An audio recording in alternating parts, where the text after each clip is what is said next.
Hello everyone, my name is Mikhail and welcome to Gardens by the Bay. You've joined us for the first episode of Beneath the Foliage, a series that goes behind the scenes to have a look at some of the work that's done here in the gardens.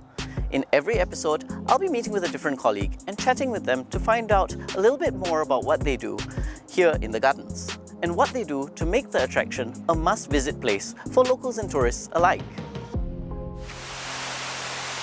Hi. Oh, hi Xiaoyi. Hi. I'm here today with my colleague Xiaoyi from the Conservatory Operations. Hi, how are you? Hi, good. Are you ready to see cloud forest? Sure, let's go. Let's go. The Cloud Forest is a 35-meter tall mountain covered in lush vegetation, shrouding a breathtaking indoor waterfall. Featuring plant life from tropical highlands up to 2,000 meters above sea level, visitors find themselves in a mysterious world veiled in mist. Misting nozzles come on every other hour from the time cloud forest opens till it closes. It's something all visitors look forward to. Not only does it amaze our visitors, it does wonders for our plants. High in the tropical mountains, plants absorb the refreshing mist and abundant rainfall, releasing the water gradually to create a constant, long-lasting supply for the land beneath them to support even more plants. The plants on the mountain wall are so lush and green. How do you maintain so many of them so high up on the mountain? On our monthly closure day, we activate tree boom lifts to do weeding, pruning, replacing of plants, and repairing of irrigation pipes. Areas not accessible by boom lifts are taken care of by Spider-Man, a playful nickname of our rope access technicians who will abseil down the mountain to carry out the maintenance work. Wow, I'm afraid of heights and I don't think I'd be able to hang from the ropes like our Spider-Men do. But what about watering and fertilizing all the plants we have here in the Cloud Forest? Well, on the mountain, we have irrigation pipes which help us to water the plants. The irrigation pipe doubles up as a fertigation to ensure that our plants receive sufficient nutrients. And are there any pests that you have to deal with here in the Cloud Forest? Well, wherever there are plants, there will be pests. So in the gardens, we practice biological control. Visitors often wondering what are the cups hanging from the plants are for. Actually, inside it contains predatory organisms which feeds on pests. The plants in the Cloud Forest are very well taken care of. I understand your team grows many of the plants that we see as well? That's right, we propagate begonias and philodendrons, which are a few of the plants displayed in very large quantity in Cloud Forest. It takes us approximately 3 to 6 months to grow them from stem and leaf cuttings. Does that mean they're all grown for our display? Well, during Circuit Breaker last year, some of the plants were sold at our very first Facebook Live sales, which turned out to be a huge success. Thank you, Xiaoyi, for showing us what you and your team does behind the scenes here in the Cloud Forest to bring a unique and memorable experience to our visitors. It's my pleasure. So see everyone soon in the Cloud Forest. Bye, Mikhail. Join me in the next episode of Beneath the Foliage, where we'll meet someone from the Gardens Operations team, which looks after the outdoor gardens here at Gardens by the Bay. See you next time!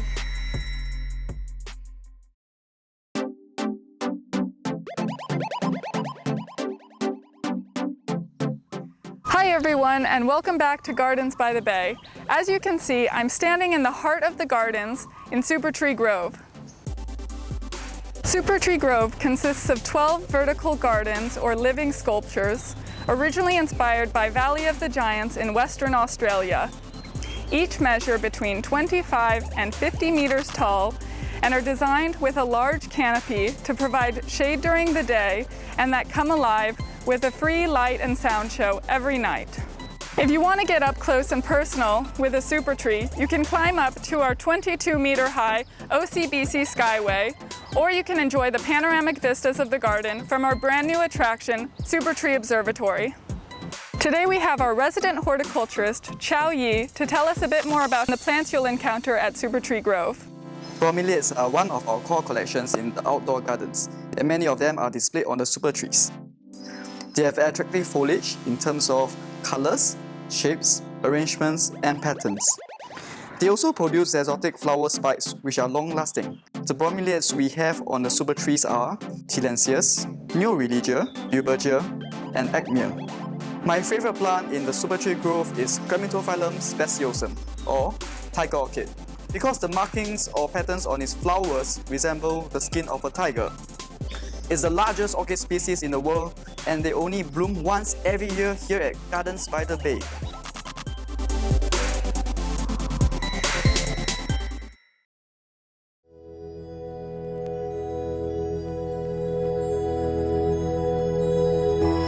Hello everyone, my name is Mikhail and welcome to Gardens by the Bay. You've joined us for another episode of Beneath the Foliage, a series where we go behind the scenes and chat with one of my colleagues to find out a little bit more about what work they do here at the Gardens to make the attraction a must-visit place for tourists and locals alike. Hi Mikhail. Hi Yuchin. Today's episode is especially special because Yuchin and I actually work in the same department. We do. So why not let's show the audience what research and horticulture does to support the gardens operations together. Let's go. Let's go. So one of the main things we do here is to conduct flower trials to expand our knowledge on the growing and flowering matrix of the plants we grow for the display in Flower Dome. I understand here at Gardens by the Bay, a lot of the plants that we grow can't be grown outside because they are temperate climate plants. Yeah, we grow these plants in a controlled greenhouse environment, and let's take a look at the plants that our horticulturist is growing. Sure. Yuchin, when you say grow the plants well, what exactly do you mean? Sean, who has conducted many flower trials, will be here to share his experiences with us.